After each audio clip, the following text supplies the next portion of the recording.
गर्मियों का मौसम था। सूरज चमक रहा था और पूरा मैदान हरा भरा था। दाना वाली चींटी अपने छोटे से कद के बावजूद बड़ी मेहनत से दिन भर काम कर रही थी।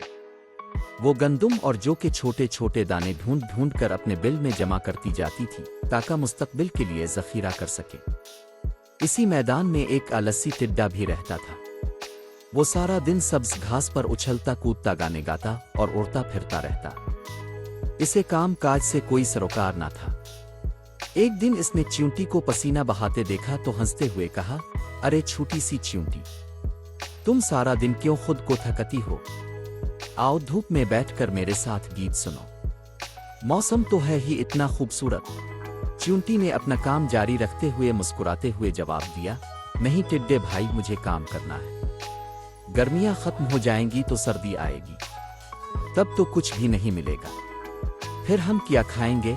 टिड्डा इस बात पर और भी जोर से हंस पड़ा। इसने कहा, सर्दी अभी तो बहुत दूर है, अभी तो जी भर कर मजे करने का वक्त है। और ये कहकर वो अपना नगमा शुरू कर दिया। चींटी ने इसकी बात पर ध्यान ना दिया और अपनी अक्लमंदी से अपना ज़ख़ीरा बढ़ाती रही। वक्त गुजरता गया, हरी भरी फसलें खत्म हो गईं, दरख्तों के पत्ते झड़ने लगे और तेज सर्द हवाएं चलने लगे। अब टिड्डे के पास ना गाने को दिल था ना उछलने को ताकत। वो भूख से बेहाल और सर्दी से कांपता हुआ चींटी के दरवाजे पर पहुंचा।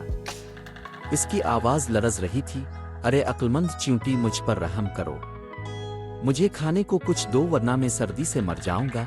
चींटी ने अपना दरवाजा खोला। इसके घर में दानों का अच्छा खासा ज़ख़ीरा था और वो निहायत आराम से थी। इसने टिड्डे को खाना दिया और गर्म जगह पहुंचाया। पेट भरने के बाद टिड्डा शर्मिंदा होकर मुआफ़ी मांगने लगा। चींटी ने नरमी से कहा, ठीक है, आज मैं तुम्हारी मदद करती हूँ।